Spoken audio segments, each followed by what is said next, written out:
ముఖ్య అతిథిగా విచ్చేసినటువంటి మన జంట నగరాల సీనియర్ శాసనసభ్యులు డైనమిక్ లీడర్ సుధీర్ రెడ్డి గారు, మాజీ కార్పొరేటర్ వెంకటేశ్వరరావు గారు, సన్నీ యాదవ్ గారు, అశోక్ గారు, నిరుద్యోగుల తరఫున అలుపెరుపని పోరాటం చేస్తున్నటువంటి మా సోదరులు అశోక్ గారు, విక్రమ్ గారు, సందీప్ గారు, దామోదర్ గారు, సింధురెడ్డి గారు, ప్రవీణ్ గారు, ఇందిరా గారు, ప్రత్యూష గారు, వేదిక మీద ఉన్నటువంటి మిగతా పెద్దలకు శంకర్ నాయక్ గారు, నవీన్ పట్నాయక్ గారు, శంభు నాయక్ గారు, అస్మా గారు, మిగతా మిత్రులకు, వేదిక ముందున్నటువంటి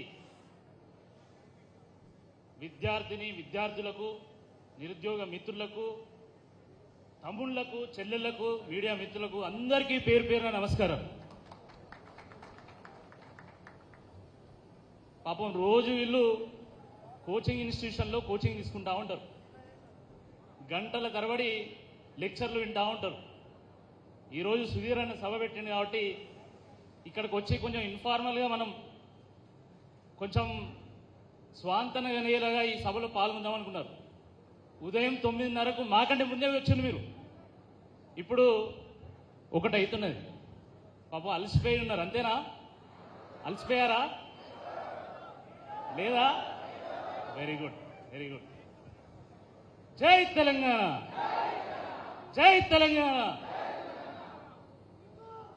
మిత్రులారా, మన తెలంగాణ ప్రజలకు అన్నిటికంటే పెద్ద పండుగ ఏ పండుగ?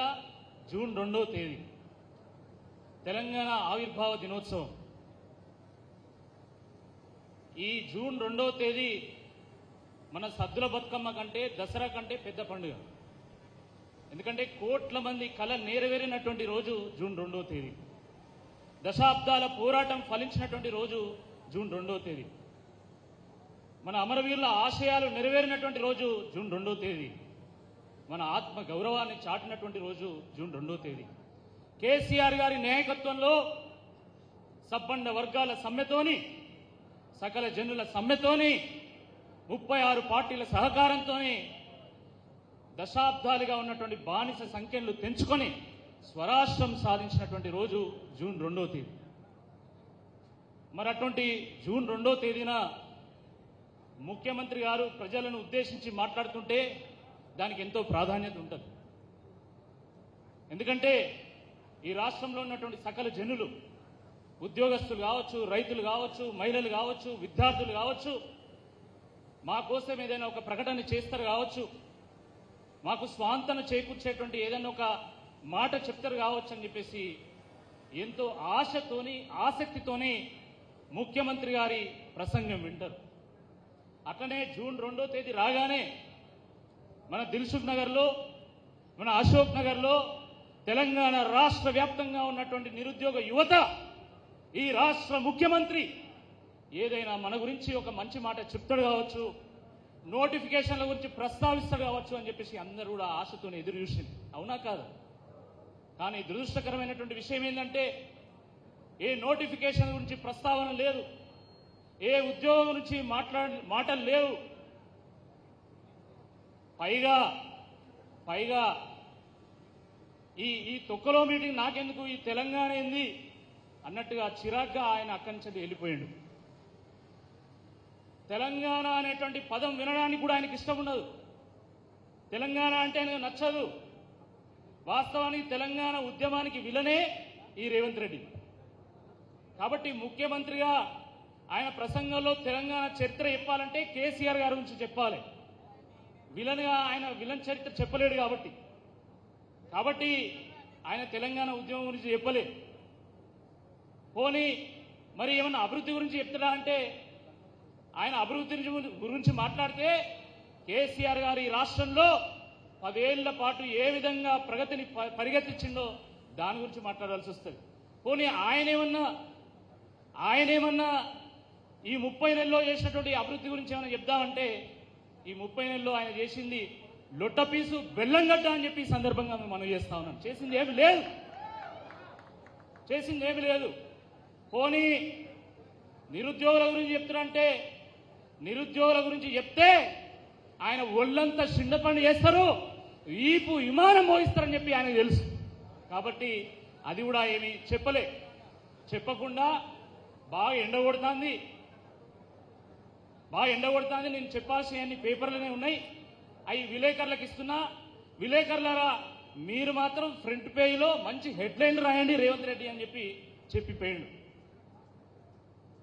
సిగ్గుండాలి ముఖ్యమంత్రికి. వాస్తవానికి ఆయనకు ఎండ దెబ్బ తగలే, ఈ నిరుద్యోగుల సెగ తగిలింది. ఈ నిరుద్యోగుల సెగ పోలీస్ పహారా పెట్టి ఎన్నిసార్లు అరెస్ట్ చేసినా, ఎన్ని కేసులు పెట్టినా ఈ నిరుద్యోగులు మా ఎంబడి పడతాను అనేటువంటి ఒక కడుపు మంట ఆయనలో ఉన్నది.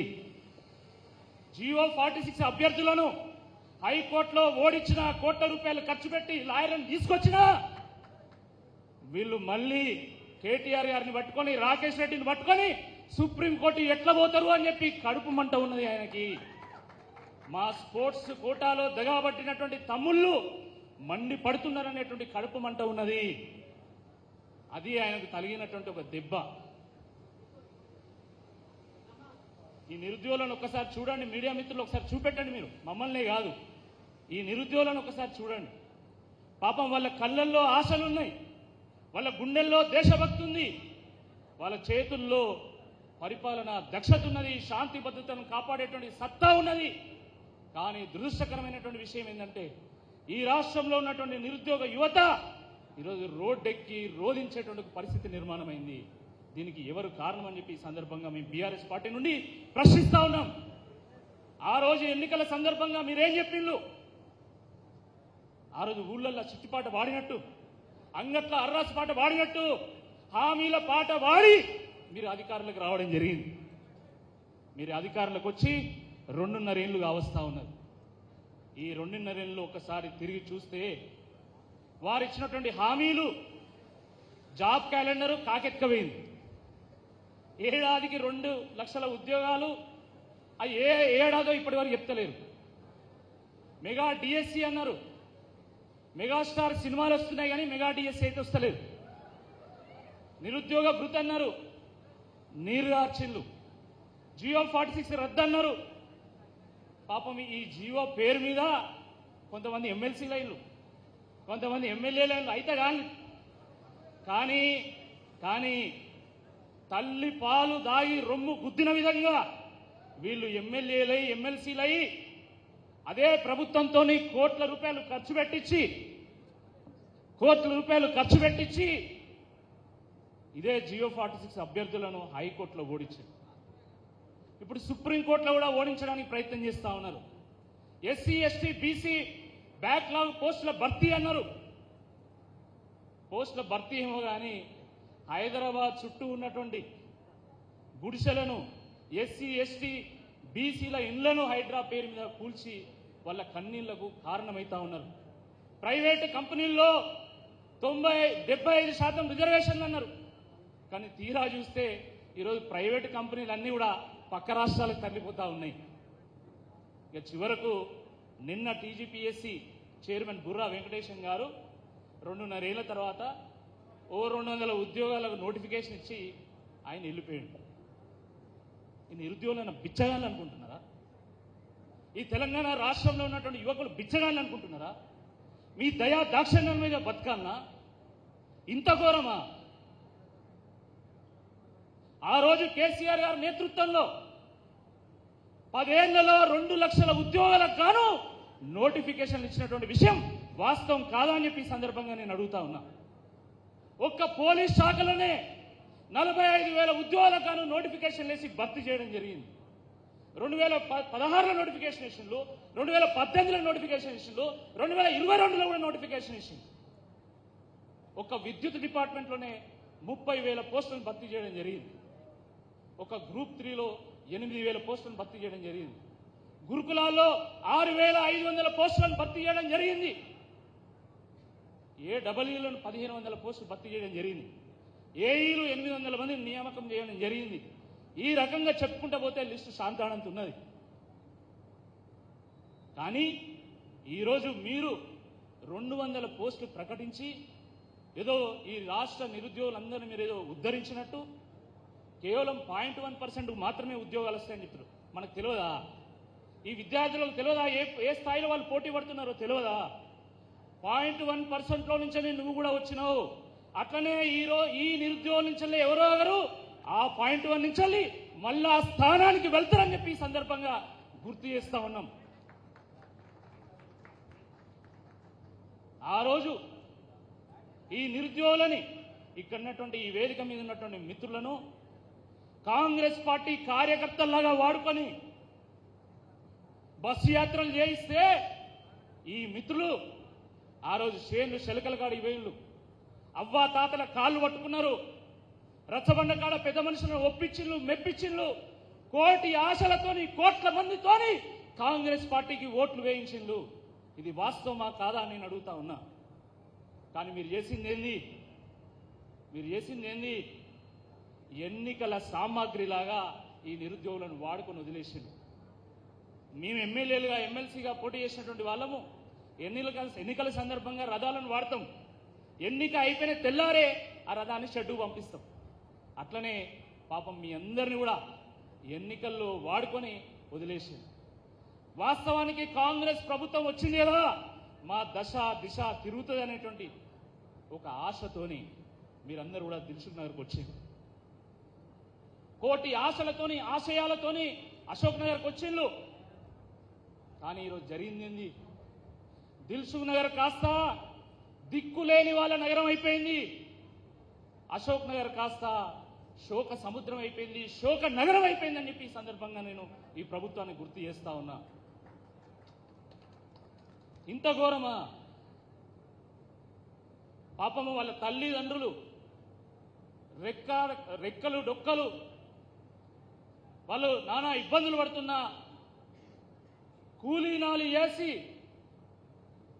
వాళ్ళు డబ్బులు పంపిస్తే ఆ డబ్బులు కూడా చాలక స్విగ్గీ, ర్యాపిడో కొట్టి ఒక పూట తింటూ ఇంకో పూట సాయిబాబా టెంపుల్లో ప్రసాదం తింటూకు ఆకలి అయినప్పుడు చాయ్ కొట్టు దగ్గర పోయి కడుపు మార్చుకుంటూ నరక యాతన అనుభవిస్తా ఉన్నారు.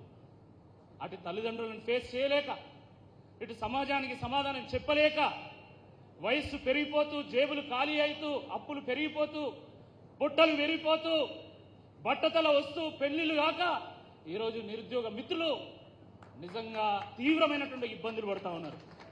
ఇది వాస్తవం. నేను ఒక విద్యార్థి నాయకుడిగా బిట్స్ పిలానీలో ఎన్నికైనటువంటి వాడిని. నాకు తెలుసు విద్యార్థుల సమస్యలు ఎట్లుంటాయో. నేను ఎమ్మెల్సీగా పోటీ చేసిన దగ్గర నుండి అనేక మంది నిరుద్యోగులతో మమేకమైనటువంటి వాడిని. నా దగ్గరికి ప్రతిరోజు ఎవరో ఒక్కరైనా నిరుద్యోగి వస్తాడు. వాళ్ళ గాథలు, వాళ్ళ కన్నీటి బాధలు వింటా ఉంటే నిజంగా చాలా బాధ అనిపిస్తుంది. నేను ఆ మధ్యలో నల్గొండ నుంచి ఒకరు వచ్చినప్పుడు అడిగినా, ఎందుకు తమ్ముడు మీరు ఈ పోలీసు ఉద్యోగమే కావాలని మీరు ఎందుకు ఇంతగానో పట్టుదలతో ఉన్నారు? మీ తల్లిదండ్రులు ఇంత ఇబ్బంది పడుతున్నప్పుడు ఏదైనా ప్రైవేట్ ఉద్యోగం చేసుకోవచ్చు కదా అంటే, ఆ తమ్ముడు ఏం చెప్పిండంటే, అన్నా నా ఒంటి మీద కాకి చొక్కా మెరవాలని, 3 సింహాల టోపీ పెట్టుకోవాలని నేను చిన్నప్పటి నుండి కలగన్నా. ఆ కల సాకారం కావాలని నా తల్లిదండ్రులు కూలీ నాలి చేసి నన్ను దిల్సుఖ్ నగర్ పంపిళ్ళు. కానీ ఆ కళ నెరవేరుతుందో లేదో అనేటువంటి ఒక బాధ నాలో ఉన్నది అని చెప్పేసి వారు చెప్పినటువంటి సందర్భాన్ని నేను ఇప్పటికి కూడా మర్చిపోలేదు. నేను ఆ రోజు ఎమ్మెల్సీ ఎన్నికల సందర్భంగా నేను ఒక మాట ఇచ్చిన. మా అధ్యక్షులు కేటీఆర్ గారి ముందే, కార్యనిర్వాహక అధ్యక్షులు కేటీఆర్ గారి ముందే ఒక మాట ఇచ్చిన. నేను గెలిచినా ఓడినా ఈ నిరుద్యోగుల వెంబడి ఉంటా, వాళ్ళ కోసం పోరాటం చేస్తా అని చెప్పడం జరిగింది.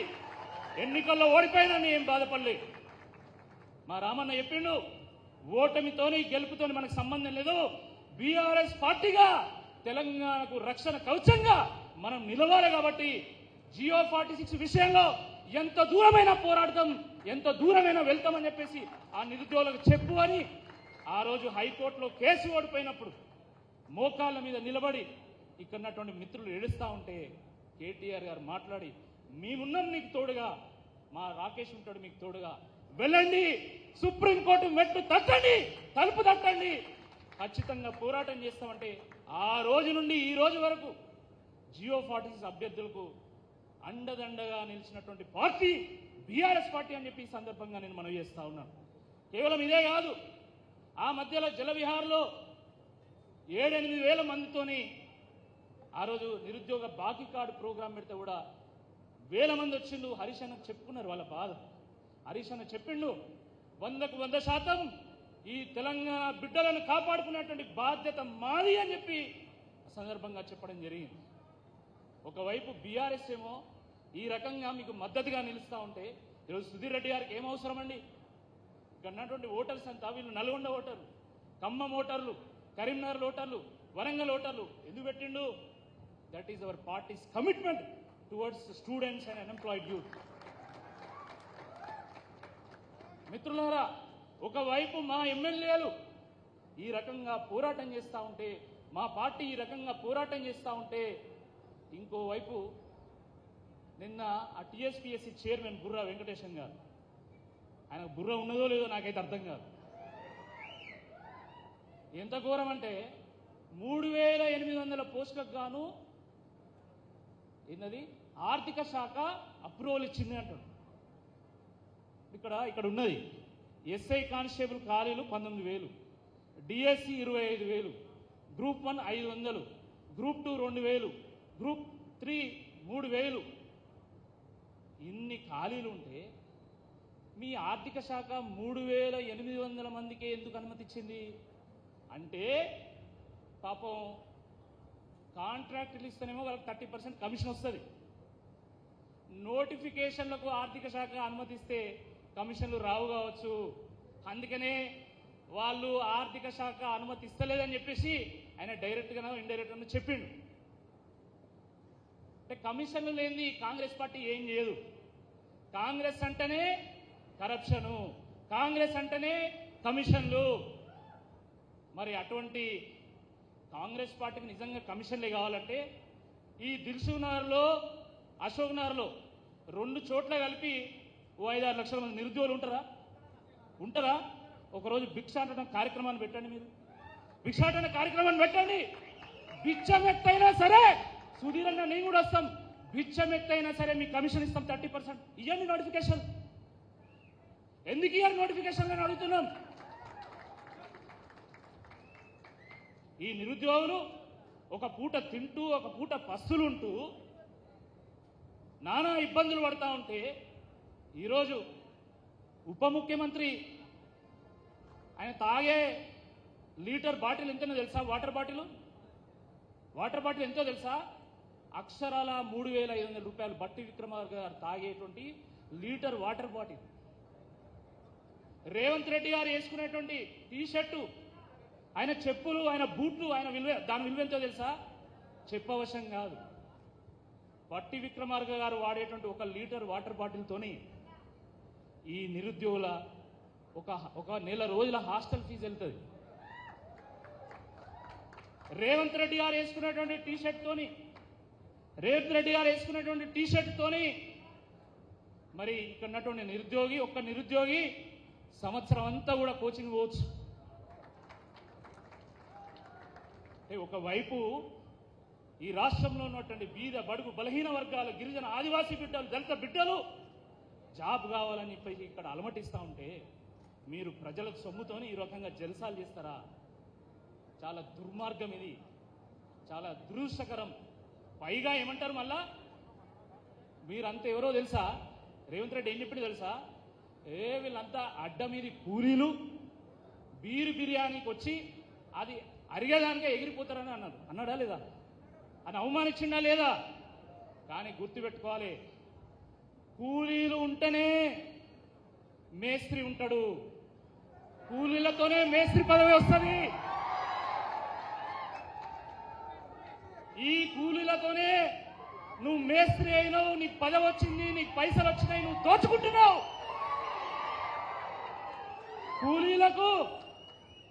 కూలీలకు కట్టడం తెలుసు, మీ కాంగ్రెస్ కోటను కూర్చొని కూడా తెలుసు అని చెప్పి సందర్భంగా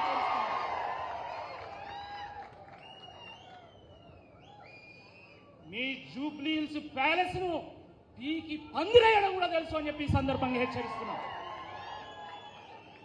సిగ్గుండాలే రేవంత్ రెడ్డి గారికి. నువ్వు అన్నం తింటున్నావా, గడ్డి తింటున్నావా? ఈ రాష్ట్ర భవిష్యత్తును పట్టుకొని అడ్డ మీద కూలి కట్టవా?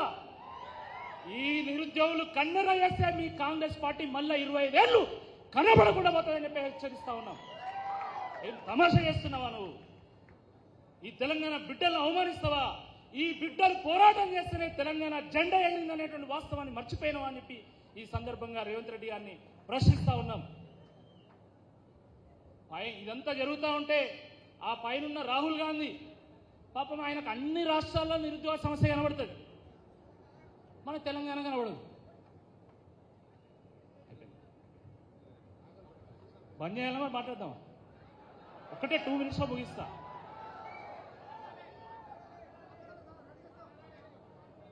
ఒకటే నిమిషం ముగిస్తా. రాహుల్ గాంధీ గారు ఆయనకి ఇక్కడ కనబడతలేదు, ఆయన కళ్ళు కనబడతలేనట్టున్నాయి. కేసీఆర్ గారు ఇచ్చినటువంటి ఉచిత కంటి వెలుగు ఈ అద్దాలు పంపించాలి మనం ఆయనకి. పంపిస్తే కానీ ఆయనకు కళ్ళు కనబడేటట్టు లేవు. ఇదే రేవంత్ రెడ్డి గారు, ఇదే మన రాహుల్ గాంధీ గారు ఆ రోజు అశోక్ నగర్కి వచ్చి ఎన్ని మాటలు చెప్పిండు. మన సుధీర్ అన్న అయితే మొత్తం వీడియో పెట్టి మొత్తం బట్టలిప్పి బరివాత నిలబెట్టిండు. ఆ రాహుల్ గాంధీ గారు నిజంగా మీకు చిత్తశుద్ధి ఉంటే మీరు తెలంగాణకు రావాలి. ఎందుకు తెలంగాణకు తొవ్వ దొరకలేదా? మీ రేవంత్ రెడ్డి గారు డైరెక్ట్గా దిల్సునర్లో విమానాలు అమ్ముతా అంటుండే కదా, కాబట్టి డైరెక్ట్గా విమానంలో ఇక్కడికే దిగు.